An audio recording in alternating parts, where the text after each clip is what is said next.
جی آپ بات کر رہے تھے جنگ میں فنکاروں کے حصہ لینے کی. ہاں جی، فنکاروں نے تو اس قدر جذبے کے ساتھ حصہ لیا تھا اس جنگ میں.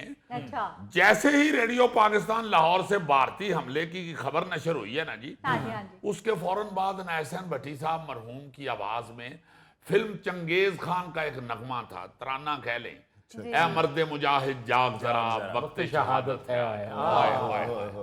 اسی وقت ریڈیو پہ بجنا شروع ہو گیا. اچھا.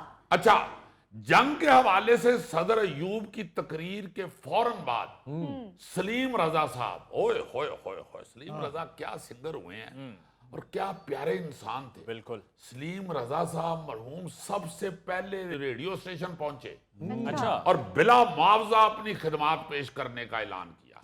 اور سلیم رضا صاحب نے سب سے زیادہ ملی نغمے ریکارڈ کروائے، جن کی تعداد 22 تھی. 22 اچھا. جن میں اے ہوا کے راہیوں بادلوں کے ساتھیوں محمود شام صاحب کا لکھا ہوا، پھر اٹھو اٹھو مجاہدو ہاں خدا کا نام لو قیوم نظر صاحب کا لکھا ہوا، پھر طارق ایک جرنیل ہمارا فتح کیا اسپین کو جس نے، یہ بھی قیوم نظر صاحب کا لکھا ہوا، پھر توحید کے متوالو باطل کو مٹا دیں گے، یہ حبیب جالب صاحب کا لکھا ہوا، پھر جنگ کے میدان تیرے صحن چمن سے کم نہیں، یہ ظہیر کشمیری صاحب کا لکھا ہوا. پھر ایک ملی نغمہ سلیم رضا صاحب نے کشور ناہید صاحبہ کا لکھا ہوا گایا، اے عرض سیال کوٹ تم کو میرا سلام. پھر ناصر کاظمی صاحب کا ایک نغمہ جو انہوں نے میجر عزیز بھٹی شہید کو خراج عقیدت پیش کرتے ہوئے لکھا تھا، تو ہے عزیز ملت نشان حیدر. کیا بات ہے. اچھا، ایک اور آپ کو بڑی مزے کی بات سناؤں. جی. یہ جس طرح آج کل ہمارے فیلڈ مارشل کا وہ نعرہ بڑا مشہور ہوا ہے نا، ہمیشہ زندہ باد. اب دیکھیں کہ نعرہ ہی بدل گیا ہے. پہلے ہم کہتے تھے پاکستان زندہ باد، اب پاکستان ہمیشہ زندہ باد. ایسا کہا ہے یہ جنرل عاصم منیر صاحب نے. جی جی جی. اسی طرح ایک نغمہ 6 ستمبر کو لاہور اسٹیشن پہ ریکارڈ ہوا تھا، اچھا. جو صدر ایوب کی تقریر کے الفاظ سے متاثر تھا. جی ہاں، صدر ایوب نے اس وقت کہا نا جی، ہندوستانی حکمران نہیں جانتے کہ انہوں نے کس قوم کو للکارا ہے. اس تقریر سے متاثر ہو کے حمایت علی شاعر نے نغمہ لکھا جو مسعود رانا اور شوکت علی صاحب نے گایا، اے دشمن دی تو نے کس قوم کو للکارا ہے. پھر اس کے علاوہ مسعود رانا صاحب نے اور شوکت علی صاحب نے ایک اور ترانہ گایا جو جنگ سے 2-3 دن پہلے ریلیز ہونے والی فلم مجاہد کا حصہ تھا. اچھا. ہاں جی، یہ بھی ستمبر کی جنگ کا مشہور ترانہ ثابت ہوا.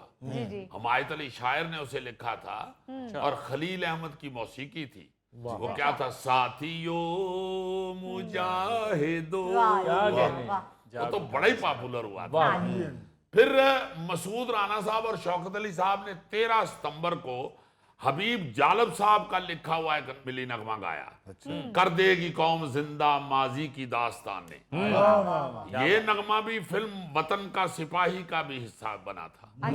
اچھا جی، اب آ جاتے ہیں شہنشاہ غزل مہدی حسن صاحب کی. کیا بات ہے. مرحوم نے بھی کمال، وہ تو کوئی بھی چیز گاتے تھے اس میں باقاعدہ اسے زندہ کر دیتے تھے.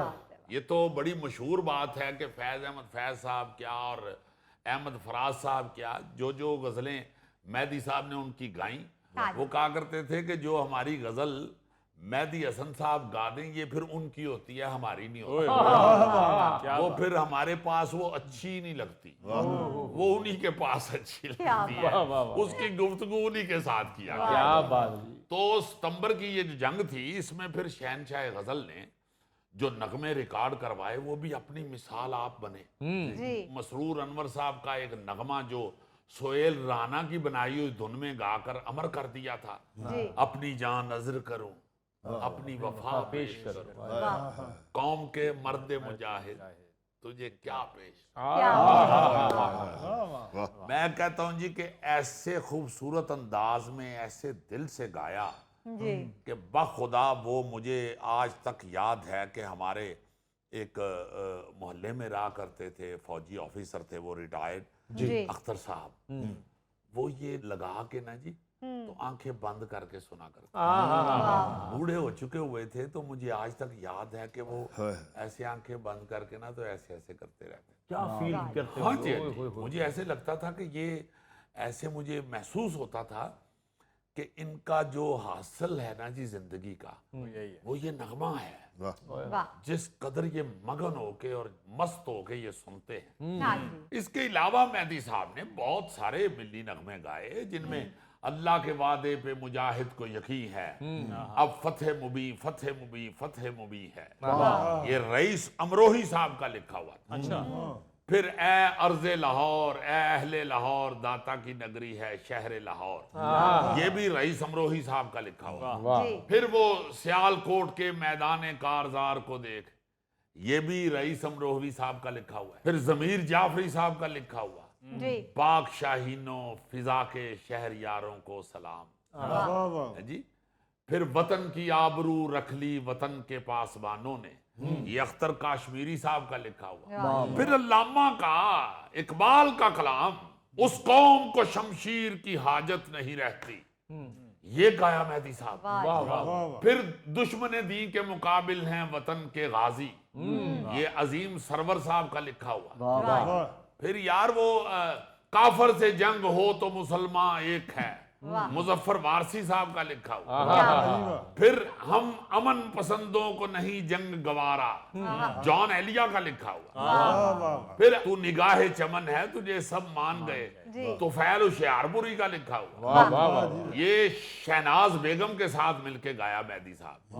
میں کہتا ہوں کہ یار یہ دیکھیں یہ تھے اصلی فنکار جو اپنے قوم کے اپنے ملک کے ساتھ کس قدر جڑے ہوئے تھے. آج ہم یہ کہتے ہیں کہ جی یہ فنکار کو نہیں بات کرنی چاہیے، فنکار مہدی صاحب ورگا ہو وہ تو صحیح پہلے، یا نور جہاں کے بن کے تھے وہاں پہلے. تو وہ لوگ کس طرح مل جاتے تھے فوراً فوج کے ساتھ، فوری طور پہ اپنی قوم کے ساتھ حوصلہ دینے کے لیے بارڈروں پہ جا کے سرحدوں پہ کھڑے ہو جاتے تھے. پھر جنگ کے دوران اہل لاہور کے لیے جو مہدی صاحب نے گانا گایا تھا اس کو لوگوں نے بہت پسند کیا تھا، کیونکہ لاہور کے لوگوں نے جس عظمت ہمت اور استقامت کا مظاہرہ کیا تھا جنگ میں، اس کے بعد یہ گانا ان کو اپنا اپنا لگنے لگ گیا تھا. وہ خطہ لاہور تیرے جانثاروں کو سلام، خطہ لاہور تیرے جانثاروں کو سلام، شہریوں کو غازیوں کو شہ سواروں کو سلام. بالکل جی، مہدی صاحب نے تو جو بھی گایا وہ امر کر دیا. امداد صاحب باؤ جی، یہ ذرا وہ سب سے مجھے مزیدار لگتا ہے، اپنی جان نظر کروں اپنی وفا پیش کروں، قوم کے مرد مجاہد تجھے کیا پیش کروں. یہ ذرا